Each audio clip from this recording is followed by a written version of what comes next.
करते हैं इन्वर्जन पे। देखो इन्वर्जन एक कॉन्सेप्ट है जो बेसिकली एडवर्ब में होता है। अगर मैं आपको इन्वर्जन की डेफिनेशन समझाने की कोशिश करूं तो इन्वर्जन इन्वर्स से बना है, समझ रहे हो? आपने मैथ्स में पढ़ा होगा इन्वर्स, 5 की पावर -1 है तो 5 की पावर -1 है तो 1/5 कर ही दोगे, इन्वर्स है, समझ रहे हो? उल्टा हो जाएगा, ऊपर से कहाँ चला जाएगा, नीचे चला जाएगा। या मैं कहूँ कि इंग्लिश में हम इन्वर्स की बात कर लें तो इन्वर्स बेसिकली होता है, हमारे पास नियम क्या है जनरली, हमारे पास नियम है कि सब्जेक्ट के बाद क्या रखते हैं, वर्ब रखते हैं, हेल्पिंग वर्ब, मेन वर्ब और ऑब्जेक्ट हो तो हो, ब्ला ब्ला ब्ला। इन्वर्जन क्या कहता है, इन्वर्जन कहता है कि सब्जेक्ट से पहले हेल्पिंग वर्ब जो है, सब्जेक्ट के बाद जो हेल्पिंग वर्ब है, इसको उठा के सब्जेक्ट से कहाँ रख दो, पहले रख दो। यही इन्वर्जन है। इन्वर्जन मतलब उल्टा कर देना, इन्वर्जन मतलब क्या कर देना, उल्टा कर देना। जो बेसिक इन्वर्स है, जो बेसिक रूल है वो क्या है, सब्जेक्ट के बाद हेल्पिंग वर्ब आएगी। इन्वर्जन का मतलब है हेल्पिंग वर्ब जो बाद में आई है उसको उठा के कहाँ रख दो, पहले रख दो। अच्छा ठीक है, तो अगर मैं बेसिक डेफिनेशन की बात करूं तो क्या लिखेंगे, पुटिंग द वर्ब, जो आपके पास वर्ब है, before the subject is called inversion. Verb को सब्जेक्ट से पहले रख देना इन्वर्जन हो रहा कहलाता है, ठीक है। अच्छा बोले सर वर्ब की बात करें तो वर्ब कौन सी हो सकती है? भाई हेल्पिंग वर्ब भी हो सकती है, मेन वर्ब भी हो सकती है। हालांकि इस बारे में चर्चा थोड़ी देर में करेंगे, कब हेल्पिंग वर्ब रखी जाएगी, कब मेन वर्ब रखी जाएगी, ठीक है। पहली जिम्मेदारी तो हमारी ये है कि पहले एक बार देख लें इन्वर्जन कह रहे हैं तो किसको कह रहे हैं, ठीक है। टाइप्स ये सब चीज़ें बाद में बताऊंगा, ठीक है। जैसे मैं एक एग्जांपल लिखता हूँ आपके सामने, इन्वर्जन कह रहे हैं तो किसे कह रहे हैं आपको पता होना चाहिए ना। मैंने एग्जांपल लिखा कि नो सूनर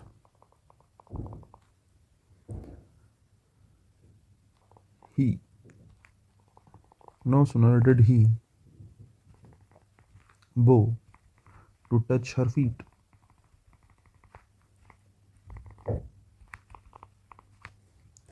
then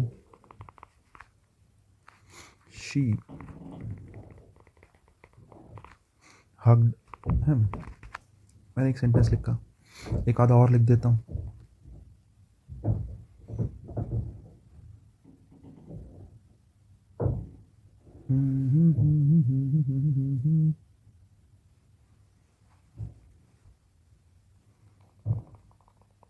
seldom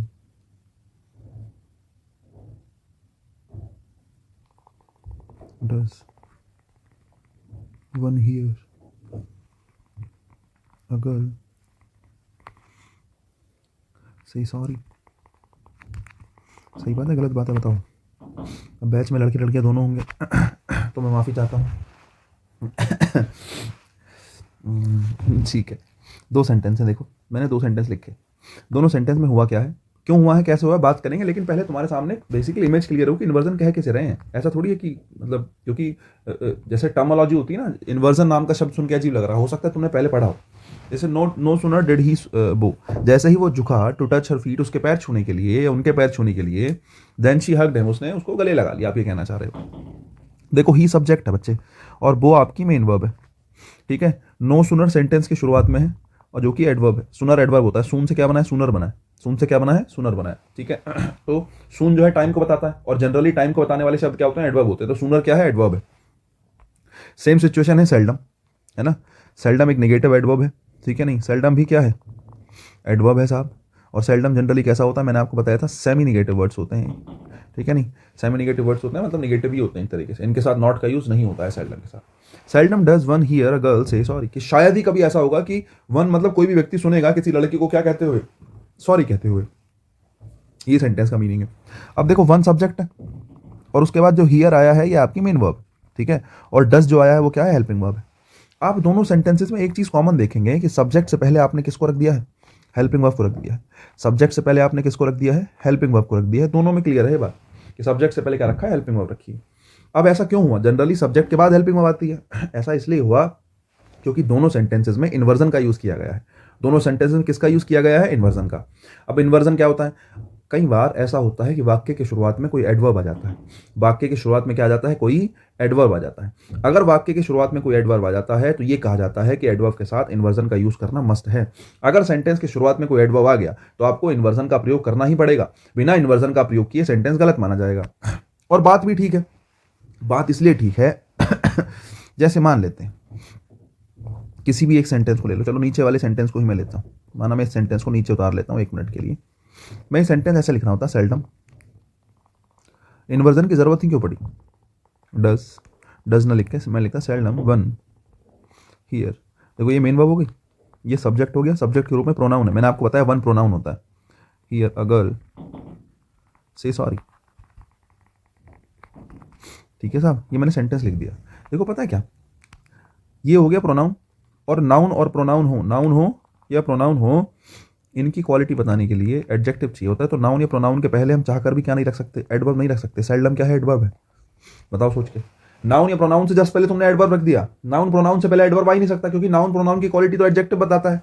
अगर आप इस सेंटेंस को ऐसे ही रखा रहने दोगे तो मीनिंग गलत नहीं निकल रहा है। Seldom one here a girl say sorry, seldom मतलब शायद ही या मुश्किल से ही कोई सुनेगा एक लड़की को सॉरी कहते हुए, माना ये सेंटेंस है, तो मीनिंग तो सही है, लेकिन ग्रामेटिकली गलत हो गया, क्योंकि नाउन या प्रोनाउन से पहले एडवर्ब रख दिया, और नाउन प्रोनाउन से पहले एडवर्ब आता ही नहीं है ना, नाउन प्रोनाउन से पहले एडवर्ब आता ही नहीं है। तो इसके 2 तरीके हैं, इस चीज को ठीक करने के 2 तरीके हैं। पहला तरीका, बोले सर मैं एडवर्ब को यहां से हटा दूं, है ना, मैं एडवर्ब को यहां से हटा दूं। मैंने कहा यार बिल्कुल सही बात कह रहे हो, एडवर्ब को हटा दो। बोले मैं ऐसे लिख दूं, one seldom hears a girl say sorry. मैंने कहा ऐसे लिख दूं, मैंने कहा, आपने कहा ऐसे लिख दूं, मैंने कहा यार बिल्कुल ठीक कह रहे हो। क्यों, देखो जरा, हियर्स क्या है, वर्ब है, और सेल्डम आया किसके लिए है, वर्ब के लिए तो आया है।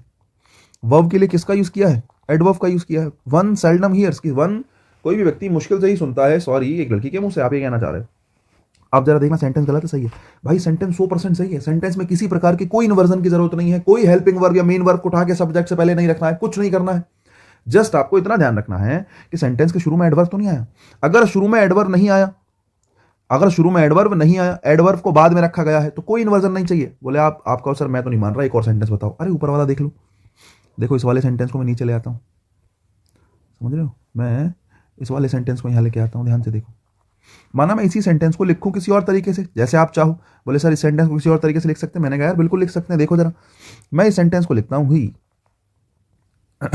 नो सुनर होता है ज्यों ही त्यों ही, जैसे आप सुनते हो ना हिंदी में ज्यों ही त्यों ही, ये वही है, ही नो सुनर। अब सेकंड फॉर्म थी तो वो का बॉड हो गया, bowed to touch her feet then she hugged him. अब मैं आपसे पूछूं क्या ये सेंटेंस गलत है, सही है? भाई सेंटेंस 100% सही है, सेंटेंस में कोई गलती है ही नहीं। पूछो क्यों? सेंटेंस के शुरू में एडवर्ब आया, सेंटेंस के शुरू में एडवर्ब नहीं आया, और वाक्य के स्टार्टिंग में एडवर्ब नहीं आया, तो इन्वर्जन की भी जरूरत नहीं है। इन्वर्जन तब आता है जब सेंटेंस के शुरू में एडवर्ब आया। अब एडवर्ब आपने यहां रख दिया सुनर, और देखना बोर्ड क्या है, वर्ब है, और वर्ब की क्वालिटी किससे बता रहे हो आप? वर्ब की क्वालिटी एडवर्ब से बता रहे हो, और वर्ब के साथ एडवर्ब आया है, बिल्कुल सही है, कोई गलती नहीं है। भाई दूसरा, तीसरा और चौथा दोनों सेंटेंस ठीक है। अगर मैं ऊपर के दोनों सेंटेंस को इस तरीके से लिखूं तो कोई इन्वर्जन की जरूरत नहीं है। क्यों नहीं है? क्योंकि भाई वर्ब अपने परफेक्ट जगह पे रखी है। अब आप कहोगे सर तो सेंटेंस को ऐसे क्यों ना लिखें? सही तो है, ऐसे लिखने की क्या जरूरत है? ऐसा क्या जरूरत पड़ गई कि हमने एडवर्ब को शुरुआत में रखा? भाई कई बार सेंटेंस में एडवर्ब को वाक्य के स्टार्टिंग में रखा जाता है, क्योंकि आप अपनी बात को जोर देकर कहना चाह रहे हो, समझ रहे हो? सेंटेंस के स्टार्टिंग में जो एडवर्ब रखी होती है और एडवर्ब के बाद जो इन्वर्जन आया होता है, वो एडवर्ब को और इन्वर्जन को इसलिए रखा जाता है क्योंकि आप बेसिकली अपनी बात को एम्फेसाइज करके जोर देकर कहना चाहते हो। बात यहां भी ठीक है, बात यहां भी ठीक है, दोनों बातें ठीक हैं, दोनों ही सेंटेंसेस ठीक हैं। लेकिन ऊपर वाले सेंटेंस में जब हमने एडवर्ब को शुरुआत में रखा, इस बात का मतलब आप ये कहना चाहते हो कि आपको अपनी बात को जोर देकर कहना है। नो सुनर डिड ही, बोले जैसे ही वो झुका पैर छूने के लिए, साहब उसने तो उसको गले लगा लिया। आप बात को जोर देकर कह रहे हो। एक बात नॉर्मल तरीके से कि भाई जैसे वो जैसे झुका था ना पैर छूने के लिए, तो उसने क्या करा? उसने उसको गले लगा लिया। दो बातें हैं, बात को जोर देकर कहना तो एडवर्ब को शुरुआत में रख के इन्वर्जन दे दिया। अब आप कहोगे सर इन्वर्जन की जरूरत क्यों पड़ी? देखो सीधी सीधी बात है, मैं बता चुका हूं, फिर से बता रहा हूं, सब्जेक्ट से पहले एडवर्ब नहीं आ सकता। हाँ, आपने जैसे कोई वर्ब उठा के रख दी, तो अब देखो अब एडवर्ब किसके साथ समझौता कर लेगा? वर्ब के साथ समझौता कर लेगा। एडवर्ब किसके साथ समझौता कर लेगा? वर्ब के साथ, क्योंकि एडवर्ब वर्ब के लिए आ सकता है। मैं सिखा चुका हूं कि एडवर्ब जो है किसकी क्वालिटी बता सकता है? वर्ब की क्वालिटी बता सकता है। तो एडवर्ब यहां पर किसके लिए आ गया? वर्ब के लिए आ गया। ये हो गई कहानी। मुझे लगता है इन्वर्जन का जो कॉन्सेप्ट है आपको समझ में आया होगा। मैंने बेसिक कुछ कॉन्सेप्ट आपको देने की कोशिश करी है, ठीक है? जल्दी से मनोन में हाँ कह दो, मुझे पता है तुम सब हाँ कह रहे हो, ठीक है? बहुत बढ़िया। तो नो सुनर और सेल्डम दोनों बातें मैंने आपको बता दी हैं।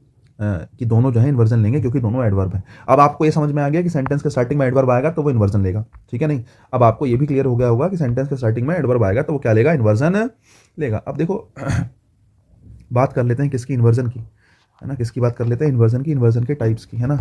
तो मैं हेडिंग बनाता हूँ बेसिक क्या, कि kinds of inversion, kinds of inversion, inversion के प्रकार की बात कर लेते हैं भाई। इन्वर्जन भी तो प्रकार के होते हैं भाई। इन्वर्जन जनरली दो प्रकार का आपको मिलेगा। कितने प्रकार का, दो प्रकार का। एक होता है पार्शियल इन्वर्जन और एक होता है कंप्लीट इन्वर्जन, समझ रहे हो। अब तुमको वैसे बताऊं, ज़्यादा डिटेल में ज़रूरत नहीं होती, लेकिन आपको थोड़ा सा मैं डिटेल दे दूंगा तो लंबे समय तक चीज़ें याद रहेंगी। पार्शियल इन्वर्जन केवल हेल्पिंग वर्ब सब्जेक्ट से पहले,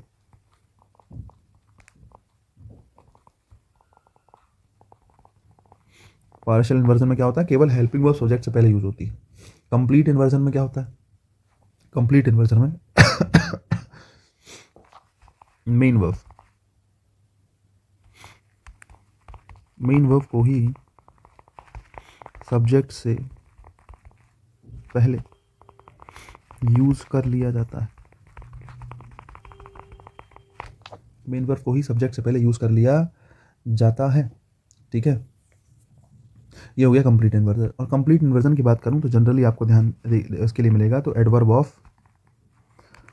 अगर एडवर्ब ऑफ प्लेस आया है स्टार्टिंग में, अगर एडवर्ब ऑफ प्लेस आया है ना, तो ध्यान रखना adverb of place generally complete inversion लेता है, समझे। अगर एडवर्ब ऑफ प्लेस की बात करें तो एडवर्ब ऑफ प्लेस जो है वो क्या लेता है, कंप्लीट इन्वर्जन लेता है। एक बात तो ये ध्यान रखने की है। वैसे तो टाइम भी कंप्लीट में ही आएगा, ठीक है लेकिन टाइम के एग्जांपल्स मिलते नहीं हैं, ना के बराबर ही मिलते हैं। और बाकी जो एडवर्ब्स हैं उनके लिए क्या लगाओगे, पार्शियल इन्वर्जन लगाओगे। ध्यान रखना प्लेस आ जाएगा तो कंप्लीट इन्वर्जन का यूज़ किया जाएगा, ठीक है। चलो साहब, तो कंप्लीट इन्वर्जन और पार्शियल इन्वर्जन ये हो गया। अब मैं कुछ दो चार सेंटेंस आपको देता हूँ, मुझे लगता है आपको बात समझ में आएगी कि भाई इन्वर्जन होता क्या है, ठीक है।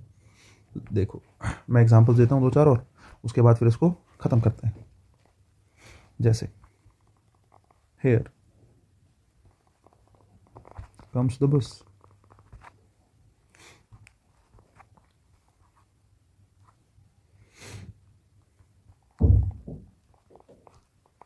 at the gate your friend is standing.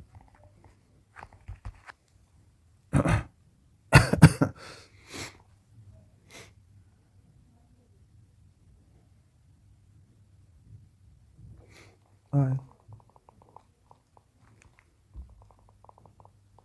opened the door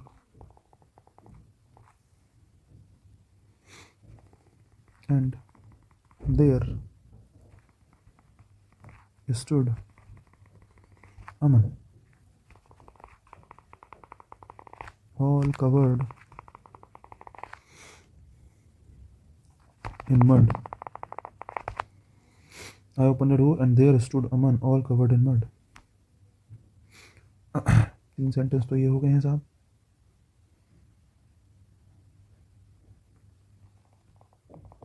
Never I have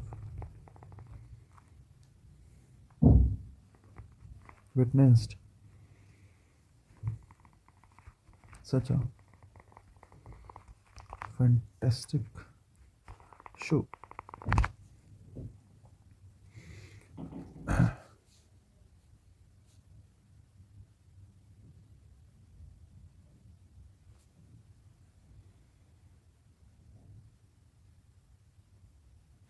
तो क्या हो सकता है,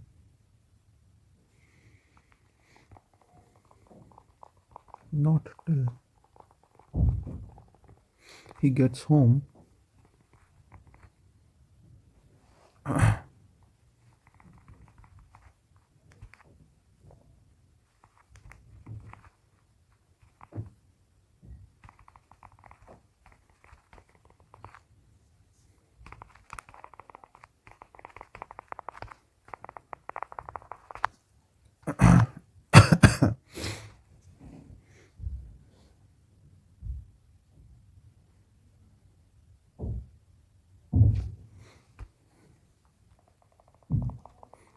कुछ हल्के सेंटेंस ले लो.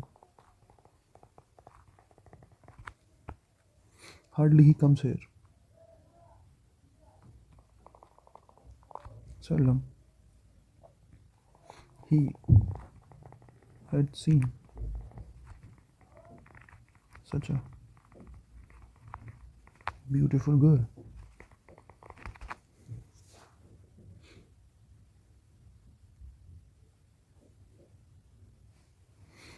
बस बहुत है और क्या. पहला सेंटेंस देख लो. Here comes the bus. देखो बस जो है सब्जेक्ट है और हेयर जो है एडवर्ब है. और लेकिन हेयर कैसा एडवर्ब है? एडवर्ब ऑफ प्लेस है. और मैंने कहा adverb of place generally complete inversion लेता है. इसी वजह से जो भी वर्ब है आपके पास, हेल्पिंग वर्ब मेन वर्ब दोनों उठा के कहाँ ले आओ? पहले ले आओ. एक ही मेन वर्ब थी तो उठा के लिया है, हेल्पिंग वर्ब थी नहीं. Here comes the bus. Sentence बिल्कुल ठीक है और इन्वर्जन लिया गया है. दूसरा sentence, eight the get your friend is standing. दरवाजे पर तुम्हारा दोस्त खड़ा है. क्या करोगे?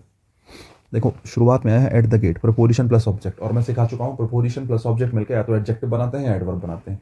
अब तुम पूछो कि किसका रिप्लाई है? वेयर का. मैंने कहा कहाँ खड़ा है? बोले एट द गेट, दरवाजे पर. तो वेयर का रिप्लाई है. वेयर का रिप्लाई होता है एडवर्ब ऑफ प्लेस. और मैंने कहा एडवर्ब ऑफ प्लेस लेता है कंप्लीट इन्वर्जन. कंप्लीट इन्वर्जन मतलब हेल्पिंग वर्ब हो तो जाएगी और मेन वर्ब तो जाएगी ही जाएगी.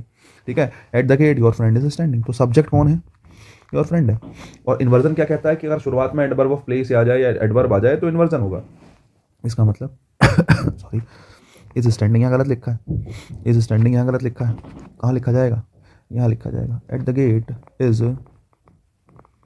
Standing your friend. At the gate is standing your friend. और यहाँ पे लगेगा फुल स्टॉप. यहाँ पे इज स्टैंडिंग की कोई आवश्यकता नहीं है. At the gate is standing your friend, के दरवाजे पर तुम्हारा दोस्त खड़ा है. बात समझ में आ गई होगी. इज स्टैंडिंग दोनों आएंगे, हेल्पिंग वर्ब मेन वर्ब दोनों पहले आएंगे, क्योंकि शुरुआत में क्या आया? एडवर्ब ऑफ प्लेस आया जो कि कंप्लीट इन्वर्जन लेता है. I open the door and there stood Aman. मैंने दरवाजा खोला और देखता हूँ देयर स्टूड अमन. वहाँ पर अमन खड़ा है. देखो ये सेंटेंस पूरा हो गया था. और सेंटेंस के स्टार्टिंग वही तुमने क्या रख दिया? अमन वो रख दिया, एडवर्ब रख दिया. और जैसे ही तुमने एडवर्ब रखा तो अमन सब्जेक्ट है. अमन के बाद वर्ब नहीं है. अमन से कहाँ वर्ब आई? पहले मेन वर्ब आई. और इसी को तो इन्वर्जन कहा जाता है. सेंटेंस नंबर क्या भी ठीक है? 3 भी ठीक है अब करने के बाद. ठीक है 3 तो ठीक है ही. नेक्स्ट देखो, never I have witness such a fantastic show. कि मैंने आज तक इतना शानदार इतना फैंटास्टिक शो नहीं देखा. सेंटेंस के स्टार्टिंग में नेवर आया है. नेवर क्या होता है? एडवर्ब ऑफ फ्रीक्वेंसी होता है तो एडवर्ब भी. और अगर एडवर्ब है तो हेल्पिंग वर्ब उठा के कहाँ रख दो? पहले लिख दो. Never have I witnessed. ठीक है. Not till he gets home. Not till he gets home है ना. तो ये जो not till he gets home है प्रपोजिशन प्लस ऑब्जेक्ट है. कब तक? है ना, जब तक वो घर नहीं पहुंचा. है ना. तो ये किसकी बात चल रही है? एडवर्ब की बात चल रही है. और अगर एडवर्ब की बात चल रही है तो ऐसे में क्या करेंगे? ऐसे में करेंगे कि आप हेल्पिंग वर्ब उठा के कहाँ रखेंगे? पहले. रियलाइजेस नहीं, ही डज ही रियलाइज. देखो रियलाइजेस वर्ब की फर्स्ट फॉर्म है ना. और वर्ब की फर्स्ट फॉर्म में हेल्पिंग वर्ब क्या होती है? डू या डज होती हैं. अब डू या डज अफर्मेटिव सेंटेंस में तो लगता नहीं है. अगर हेल्पिंग वर्ब चाहिए तो रियलाइज की जगह क्या लगाओगे? डज लगाओगे. क्यों? क्योंकि देखो अफर्मेटिव सेंटेंस में डू डज डिड की जरूरत तो होती नहीं है. नेगेटिव इंटरोगेटिव में होती है. लेकिन अगर आपको हेल्पिंग वर्ब रखनी ही है इन्वर्जन दिखाने के लिए तो एस या ईएस हटाओ, उसके बदले डू डज रख दो. Not till he gets home does he realise that he has lost his wallet. कि जब तक वो घर नहीं पहुंचा तब तक उसको ये रियलाइज नहीं हुआ कि भाई उसका वॉलेट जो है वो खो गया. Hardly he comes here. ये मुश्किल से ही वो यहाँ आता है. ठीक है. तो हार्डली एडवर्ब है. ठीक है. और एडवर्ब है तो हेल्पिंग वर्ब आएगी. कम्स का एस हटाओ और लिखो hardly. Does he comes here. ठीक है. सेल्डम आ गया. हेल्पिंग वर्ब हटाओ, पहले लिखो seldom. Had he scene such a beautiful girl. शायद ही उसने, ये मुश्किल सही है, शायद ही उसने कभी इतनी सुंदर लड़की देखी थी. आप ऐसा कुछ कहना चाह रहे हो. ठीक है. तो ये हो गई बात इन्वर्जन की. साथ ध्यान रखना एडवर्ब ऑफ प्लेस का ध्यान रखना केवल. ठीक है. ज़्यादा कंफ्यूज मत होना. टाइम वाइम को भी यहीं रख दो, कोई दिक्कत की बात नहीं है. वैसे तो सेंटेंस मुश्किल मिलता है लेकिन हाँ मतलब मैंने देखा एक दो बुक में लिखा हुआ, लेकिन गलती है ऐसा मान के चलो, तुम टेंशन ना लो. जितने भी प्लेस हैं उसको कंप्लीट इन्वर्जन में रख दो. पार्शियल इन्वर्जन में किसको रख दो? बाकी एडवर्ब्स को रख दो. ज़्यादा कंफ्यूज नहीं होना है. इन्वर्जन हमारा कंप्लीट होता है, बधाई हो. इसके अलावा इन्वर्जन में कुछ भी पढ़ने की ज़रूरत नहीं है. बात करते हैं प्लेसमेंट ऑफ आर्टिकल की. आर्टिकल को कहाँ रखा जाए? आर्टिकल के रखने की जगह क्या है? Placement of article. Generally adverb के साथ कंफ्यूजिंग होता है यार. बहुत से एडवर्ब होते हैं जो परेशान करते हैं. तो प्लेसमेंट ऑफ आर्टिकल आपसे पूछेगा कि भाई क्या है. जैसे सबसे पहले आपसे पूछता है क्वाइट के बारे में. समझ रहे हो कि क्वाइट के साथ एडवर्ब कहाँ आता है? मैं एग्जांपल दूंगा तो समझ में आएगा. पहला एग्जांपल मैं कहता हूँ he has a quite big house.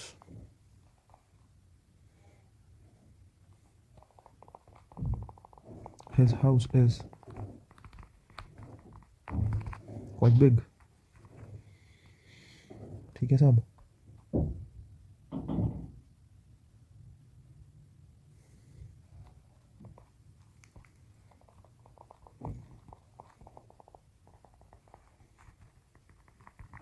मैं लिखता हूँ a quite simple task.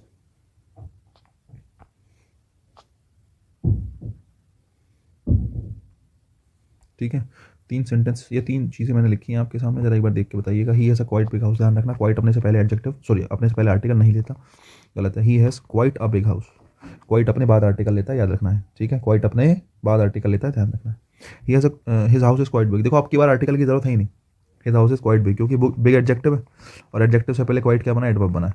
Article की जरूरत है ही नहीं तो सेंटेंस ठीक है, जरूरत थी तो क्वाइट से पहले नहीं, क्वाइट के कहाँ आता है, क्वाइट के बाद आता है। देखो पहले तो लगाना ही है, आपको सीखना है कि बाद में कब लगेगा। जनरली तो पहले आता ही है, पहले तो हमेशा लगेगा। Noun, pronoun, adjective, sorry noun या प्रोनाउन, उसकी क्वालिटी एडजेक्टिव, एडजेक्टिव से पहले एडवर्ब, और एडवर्ब से पहले अगर कुछ रखना है तो आर्टिकल या डिटरमिनर, कुछ भी रखोगे तो पहले तो आएगा ही। समस्या वहां है कि बाद में कब आएगा। तो बाद में के लिए हमने एक चीज पकड़ी है कि क्वाइट एक शब्द है, जनरली यूज किया जाता है, तो उसके बाद में आर्टिकल आता है। जैसे मैंने लिखा अ क्वाइट सिंपल टास्क, गलत है, quite a simple task, quite a simple task, ये आपको ध्यान रखना है। इसके अलावा सच बहुत पूछा जाता है, समझ रहे हो, सच तो पता होना चाहिए ना आपको। सच मतलब सच वाला सच नहीं है, ठीक है। क्या कर रहा हूँ यार मैं, बार बार बंद हो जाता है। हाँ जी, सच की बात करें तो क्या कहेंगे, I have never faced such difficult problem. अब देखो सीधी सी बात है, सच अपने से पहले आर्टिकल नहीं लेगा, अपने बाद ही लेगा, तभी तो पढ़ा रहा हूँ। पहले ले रहा होता तो बताने की जरूरत ही नहीं थी। सच अ डिफिकल्ट प्रॉब्लम। अब यहाँ से समझने का क्या है, यहाँ से समझने का ये है साहब कि कहीं सच आ जाए और उसके बाद अनकाउंटेबल नाउन हो तो बीच में किसी आर्टिकल की जरूरत नहीं, क्योंकि अनकाउंटेबल नाउन के साथ तो आर्टिकल की जरूरत नहीं होती है ना, तो आर्टिकल एन तो आएगा नहीं। लेकिन सच के साथ अगर कोई प्लूरल काउंटेबल नाउन रखा है तो भी आर्टिकल की जरूरत नहीं, तो भी एन लगा के क्या करोगे, है ना। ठीक है, लेकिन सच के साथ कोई सिंगुलर काउंटेबल नाउन रखा है तो ध्यान रखना सच के साथ ए एन का यूज़ जरूर होगा, उसके बिना काम नहीं चलेगा। वो भी सच के पहले नहीं, सच के कहाँ, बाद में। एग्जाम्पल मैं आपको देता हूँ। जैसे मैं आपसे कहता हूँ कि सच कॉफ़ी, ठीक है, बिल्कुल ठीक है नहीं। फिर मैं कहता हूँ सच बॉयज़, बॉयज़ प्लूरल है तो आर्टिकल की ज़रूरत है नहीं। लेकिन अगर मैं कहता हूँ सच बॉय तो बीच में क्या रखना पड़ेगा, ए रखना ही पड़ेगा, सच्चा बॉय लिखना ही पड़ेगा, ऐसे काम नहीं चलेगा। ठीक है, तो सच के बारे में ध्यान रखना बहुत ज़रूरी है। इसके बाद देखो आपसे जनरली किसके बारे में भी पूछता है, TOO के बारे में पूछता है, ठीक है, TOO के बारे में पूछता है, और मेरा काम है एग्जाम्पल देना। तो मैं आपसे क्या कहता हूँ, अ टू हैवी बैग, ठीक है, और मैं लिखता हूँ टू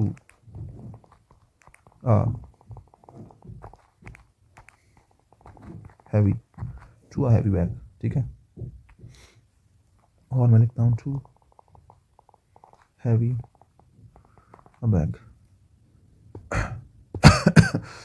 देखो समझदार को इशारा काफ़ी, एक यहाँ तो मतलब बनता नहीं, एडजेक्टिव से तो पहले रखोगे। देखो नाउन से पहले एडजेक्टिव है, नाउन एडजेक्टिव, ठीक है। अब एडवर्ब डिसाइड करेगी कि अपने से पहले रखना है या अपने बाद रखना है। आर्टिकल नाउन के जस्ट पहले तो आ ही नहीं सकता। टू हैवी अ बैग नहीं, वो तो गलती हो गया, इसको छोड़ो। ये वाली सिचुएशन जो है केवल और केवल किस में आती है, ये वाली सिचुएशन सो के साथ यूज होती है जनरली, नीचे वाली तो गलत है। लेकिन ध्यान रखना टू के सिचुएशन में दोनों भी ठीक है ना। टू से पहले भी आर्टिकल आ सकता है और टू के बाद भी आर्टिकल आ सकता है। अगर मैं लिखूँ टू से पहले आर्टिकल आ सकता है और टू के बाद भी आर्टिकल का यूज़ कर सकते हो, दोनों ही क्या माने जाते हैं, ठीक माने जाते हैं, दोनों में ही कोई समस्या नहीं है, समझे। अच्छा, अब टू की बात हो गई तो सो की बात क्यों ना हो, क्योंकि TOO के साथ किसका पेयर बनता है, टू प्लस वर्ब की फर्स्ट फॉर्म का, और सो के साथ किसका पेयर बनता है, दैट का। तो टू की बात कर लिया आर्टिकल के मामले में, तो किसकी भी करनी है, सो की भी। बहुत बढ़िया, ज़रा एक बार सो देख लो, है ना। सो के बारे में क्या कर सकते हैं हम, या क्या लिख सकते हैं। जैसे मुझे आपसे कहना है, एग्जाम्पल देता हूँ तभी मज़ा आएगा। मैं कहता हूँ कि he is a so weak person that he can he's so weak a person that he cannot answer any question. He is a so weak person that he cannot answer any question. देखो ज़रा ध्यान से। अब देखो generally क्या होता है, examiner देता है चीज़ कि सो के पहले आपने आर्टिकल ए का यूज़ कर लिया, ध्यान रखना भाई, सो अपने से पहले आर्टिकल नहीं लेता, समझे। सो एडवर्ब है, वीक को अपने साथ रखेगा और आर्टिकल आएगा किसके बाद में, इस वीक के बाद में। He is so weak a person, so के मामले में आर्टिकल जस्ट नाउन से पहले आता है, ये प्लेसमेंट आपको ध्यान रखनी पड़ेगी। ही is so weak a person, है ना, ही is so weak a person. अच्छा एक चीज़ करो वो इतना कमज़ोर आदमी है कि वो आंसर नहीं दे सकता।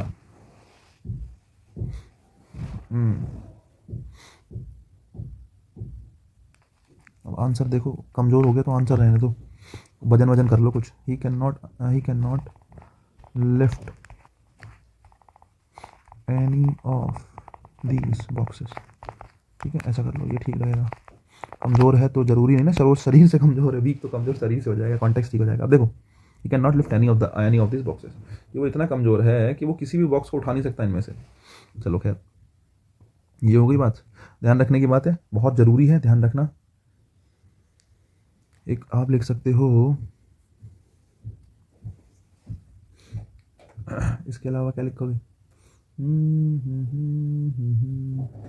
टू बता दिया है मैंने आपको, कोई दिक्कत की बात है नहीं इसके अलावा, है ना। उसके अलावा मैं क्वाइट आपको बता चुका हूँ।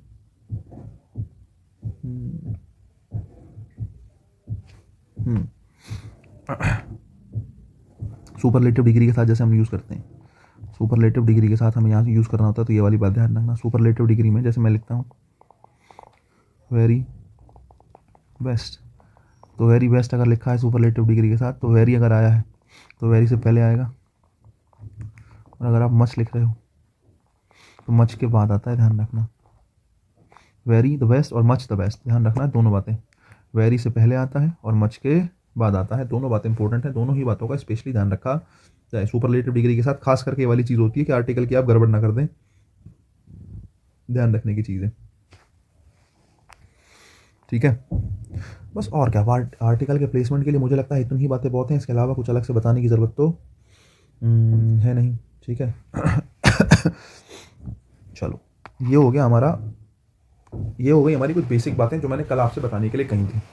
अब बात है कि कुछ बातें और बतानी है तुम्हें, है ना, जो तुम्हें आगे कहीं काम आ सकती हैं। अब जैसे कि थोड़ा समय बच रहा है तो बता देता हूँ। देखो, एक फ्रेज़ होता है ओनली टू, एक फ्रेज़ होता है नन टू, आपको बहुत बार मिलेगा ये। एक होता है ओनली टू, एक होता है नन टू। ओनली टू कहीं मिल जाए उसका मतलब निकलता है वेरी, ओनली टू कहीं मिल जाए तो उसका मतलब होता है वेरी, और नन टू कहीं मिल जाए इसका मतलब होता है नॉट वेरी। ध्यान रखना दोनों का, दोनों इंपॉर्टेंट है, ठीक है, बहुत बढ़िया, ठीक है साहब। अब इसके अलावा कुछ और बातें हम कर लेते हैं, जैसे कि हमारा काम है कि इंपॉर्टेंट हम पढ़ लें, है ना। मैं आपको बता चुका हूँ वेरी और मच के बारे में, वैसे तो, है ना, कि वेरी के साथ जो है पॉजिटिव डिग्री आती है,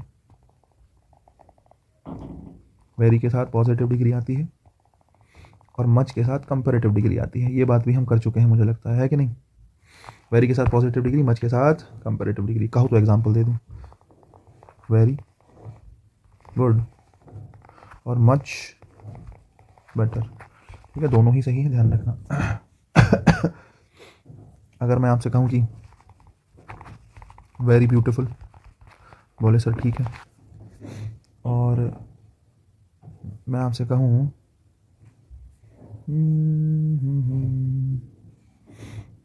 मैं आपसे कहूँ कि भाई मैंने आपसे कहा क्लेवर, मैंने आपसे कहा क्लेवर से क्लेवर बना दिया, कंपैरेटिव डिग्री बना दी। अगर कंपैरेटिव डिग्री बना दी तो आप कहोगे सर मच तो आएगा इसके साथ, भाई बिल्कुल सही बात है, कंपैरेटिव डिग्री के साथ मच आएगा, मच क्लेवर ठीक है, वेरी क्लेवर ठीक है, या फिर वेरी मच क्लेवर ठीक है, बताना ज़रा। देखो क्लेवर कंपैरेटिव डिग्री है और कंपैरेटिव डिग्री के साथ वेरी आने का तो कोई मतलब बनता नहीं, तो ये तो गलत हो गया। कंपैरेटिव के साथ मच आ सकता है, बिल्कुल सही बात है, और कंपैरेटिव के साथ अगर वेरी मच लगाएंगे तो भी ठीक है, इसमें कोई समस्या नहीं है, क्योंकि वेरी आ गया मच के साथ। क्लेवरर के साथ अगर मच लगा रहा हूँ, मच के साथ वेरी लगा रहा हूँ, ये भी ठीक है, कोई समस्या नहीं है, ध्यान रखने की बात है। तो एग्जाम्पल थोड़ा सा ध्यान रखना, ठीक है। उसके अलावा एक बात और बताई होगी, पूछो क्या? एक बात ये बताई होगी कि वेरी के साथ जो है वर्ब की आईएनजी फॉर्म जनरली आती है, और जनरली मच के साथ वर्ब की कौन सी फॉर्म आती है? थर्ड फॉर्म आती है। बताइए ना भाई, बिल्कुल बताइए। वेरी के साथ वर्ब की आईएनजी फॉर्म, मच के साथ वर्ब की थर्ड फॉर्म, ठीक है। दोनों बातों का ध्यान रखना है। जैसे मैं आपसे कहता हूँ कि very interesting,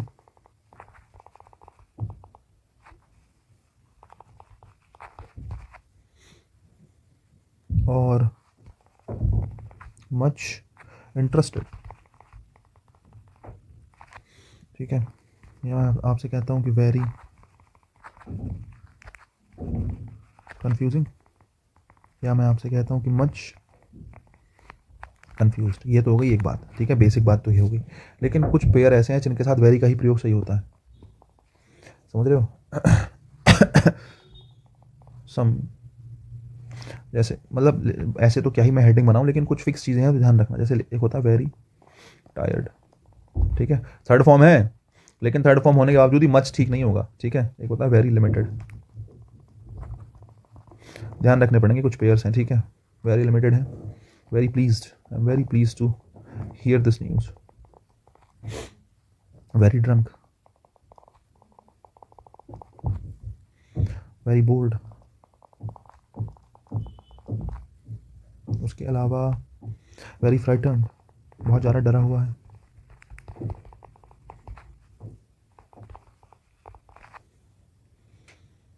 very shocked,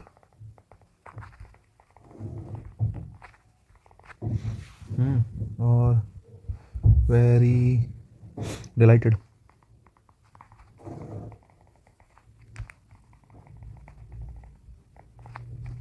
delight तो खुशी से निकलेगा, ठीक है। बस इतना ही मेरे दिमाग में फिलहाल आ रहा है, तो यही बहुत ज़्यादा है ध्यान रखने के लिए, ठीक है। दो चार एक बार पढ़ लेना, एक दो बार पढ़ लोगे तो ठीक हो जाएगा। नेक्स्ट देखो, तुम्हें फेयरली और रेदर पढ़ाया था, है कि नहीं? फेयरली और क्या पढ़ाया था? रेदर पढ़ाया था।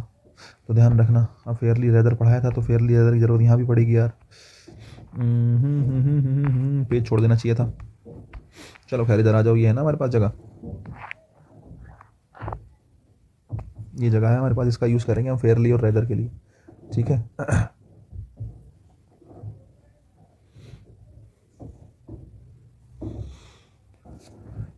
देखो, जो फेयरली है, मैं लिखता हूँ he is Fairlie a good boy.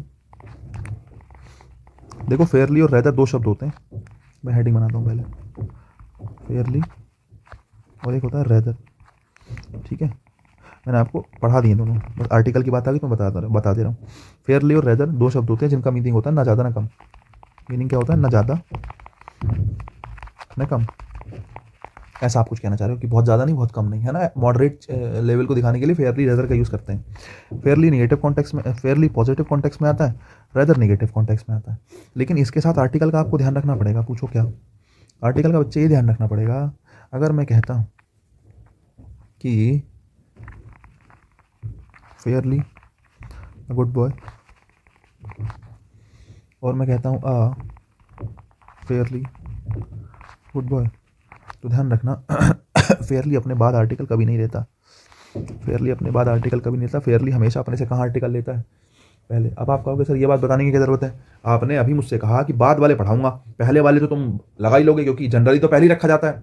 Confusion तो वहाँ है जब बाद में रखा जाएगा। मैंने कहा यार बात तो सही है यार, तुम सही बात कह रहे हो, लेकिन मैंने कहा रेदर तो सुन लो, रेदर तो सुनना पड़ेगा। रेदर, जैसे मैं कहता हूँ रेदर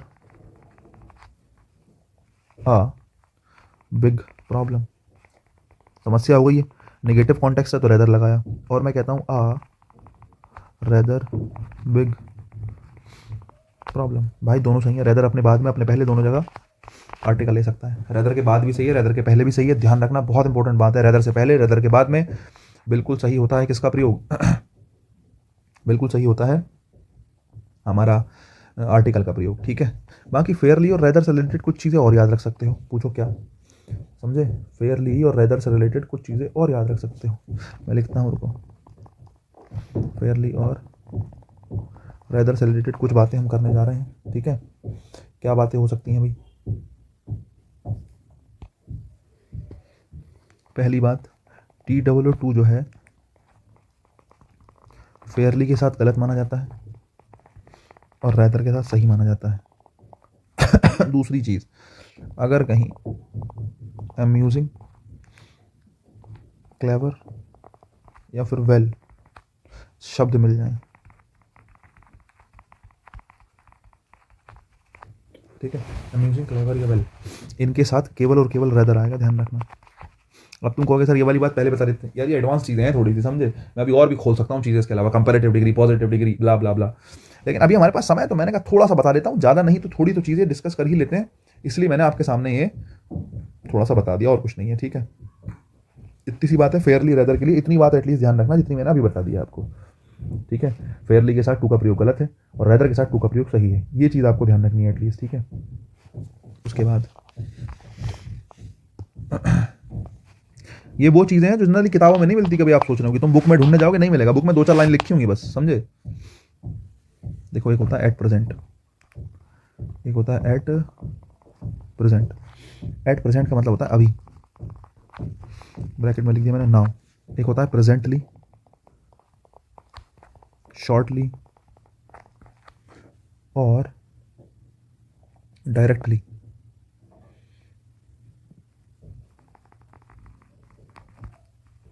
ठीक है। इनका मतलब होता है जल्द ही,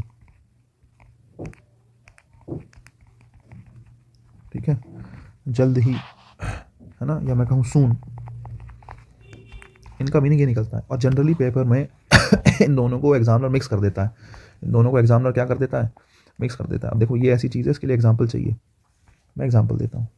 मैं तुमसे पूछ रहा हूँ, मैं तुम्हें कॉल किया और भाई क्या हाल चाल है, आपने कहा बढ़िया, मैंने कहा और क्या कर रहे हो, तो what are you doing at present या प्रेजेंटली। सोच के देखो, मतलब दोनों में से कौन सा बेहतर ठीक होगा, हालांकि मीनिंग तो दोनों का ही ठीक हो सकता है। तो मैं आपसे कहता हूँ I will be there, I will be there at present या प्रेजेंटली।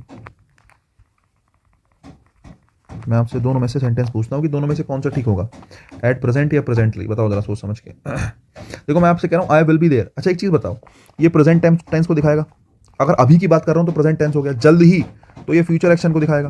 तो कंफ्यूज होने की जरूरत ही नहीं है। अगर आपको लग रहा है प्रेजेंट का ही कोई एक्शन दिखाना है तो भाई नाउ का यूज कर लो, तुम्हें लगता है फ्यूचर का कोई एक्शन दिखाना है तो प्रेजेंटली, शॉर्टली या डायरेक्टली का यूज कर लो। जैसे मैं आपसे पूछ रहा हूँ व्हाट आर यू डूइंग, तुम क्या कर रहे हो, व्हाट आर यू डूइंग, ये एक्शन प्रेजेंट का है और प्रेजेंट का एक्शन है तो प्रेजेंटली गलत होगा, क्या सही होगा, एट प्रेजेंट ठीक होगा। What are you doing at present, कि अभी तुम प्रेजेंट में क्या कर रहे हो, ये बेसिकली सही होगा।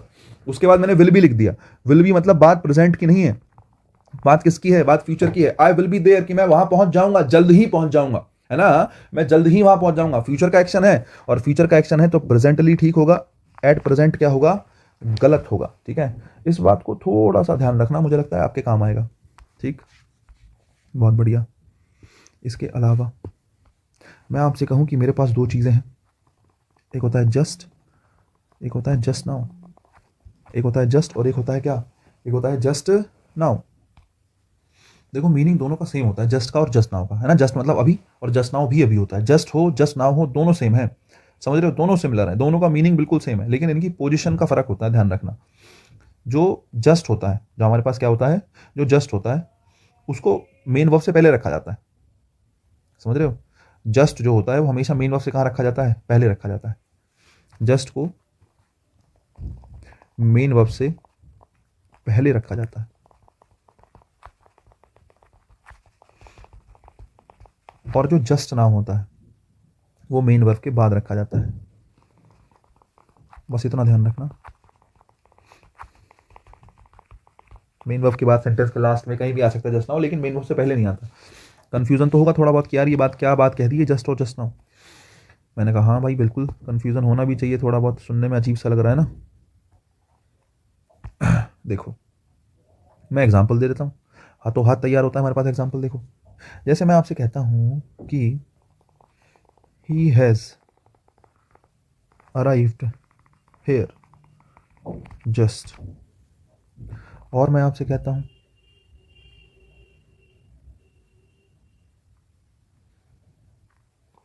Who are you with just, या फिर जस्ट नाउ, जस्ट या फिर just now.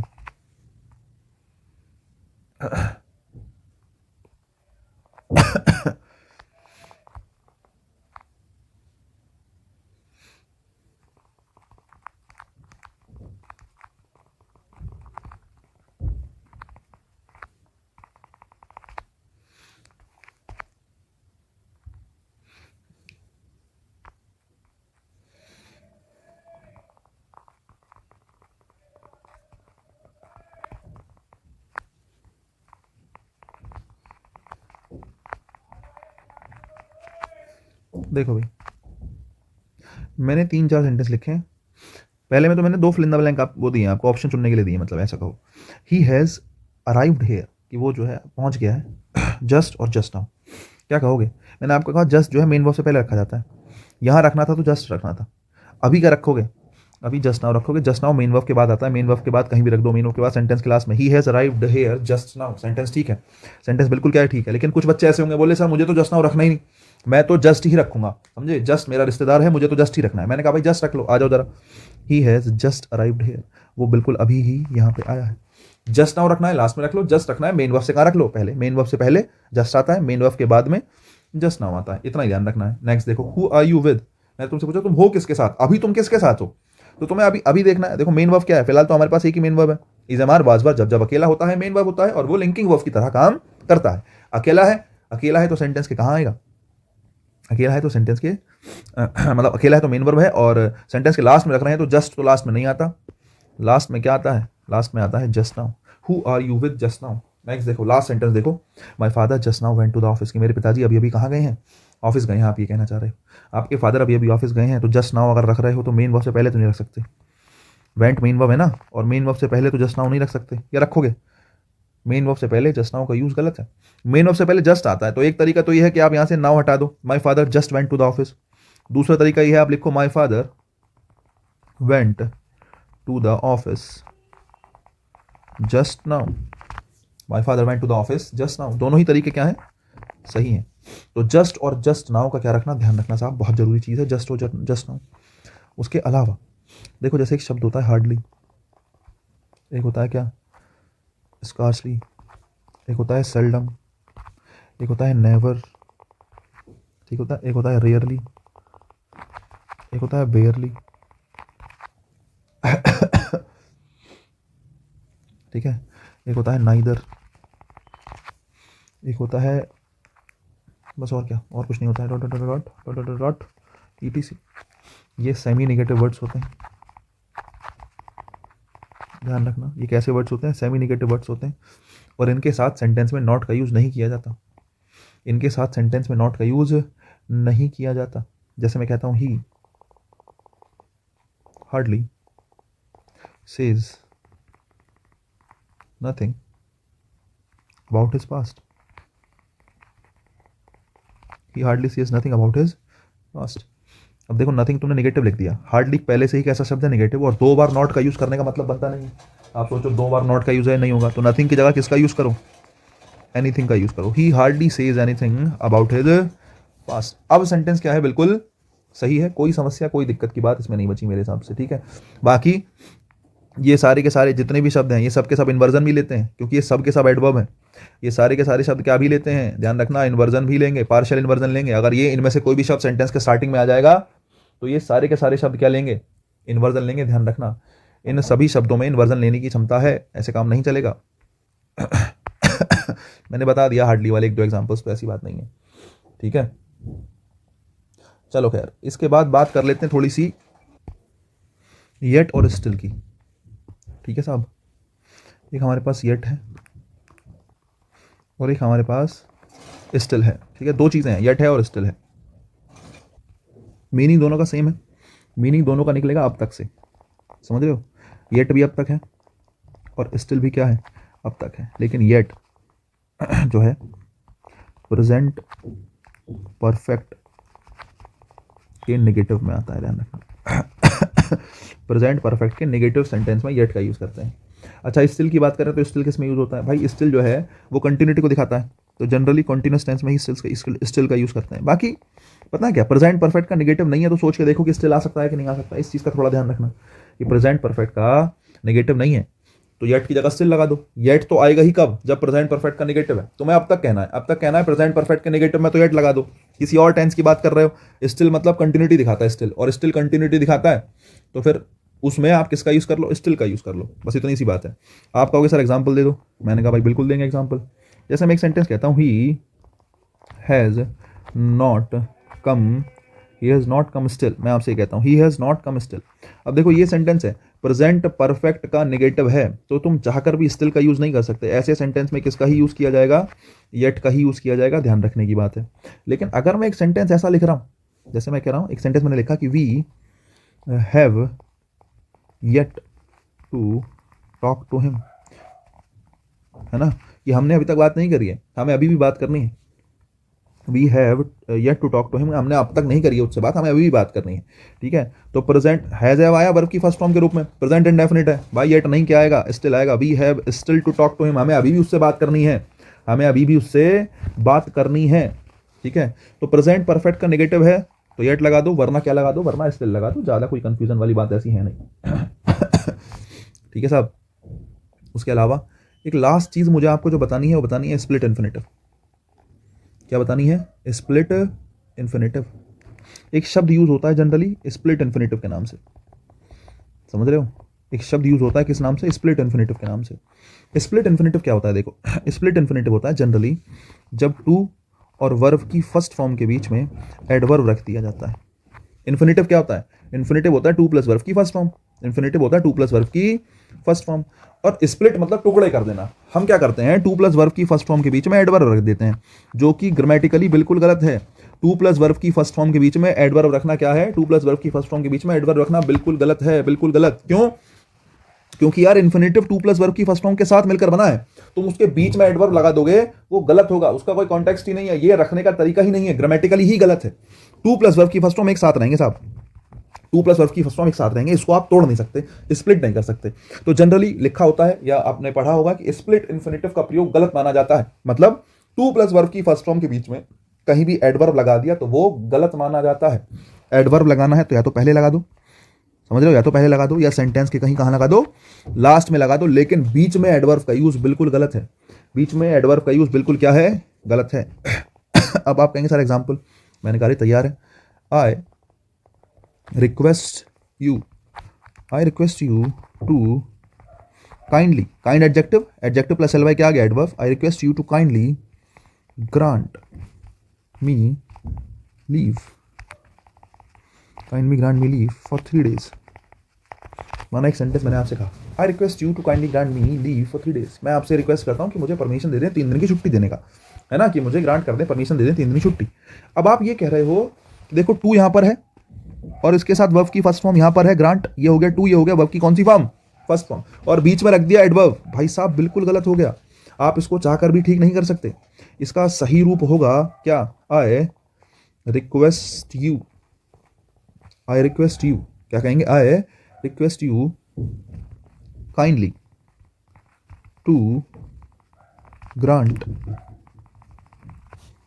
Me leave for 3 days। आपने क्या किया, इन्फिनेटिव को साथ में रखा, स्प्लिट नहीं किया, इन्फिनेटिव को साथ में रखा और एडवर्ब को उससे पहले रख दिया, एडवर्ब को उससे पहले रख दिया। अब ये सेंटेंस बिल्कुल क्या है, सही है। ध्यान रखना स्प्लिट इन्फिनेटिव का प्रयोग गलत माना जाता है।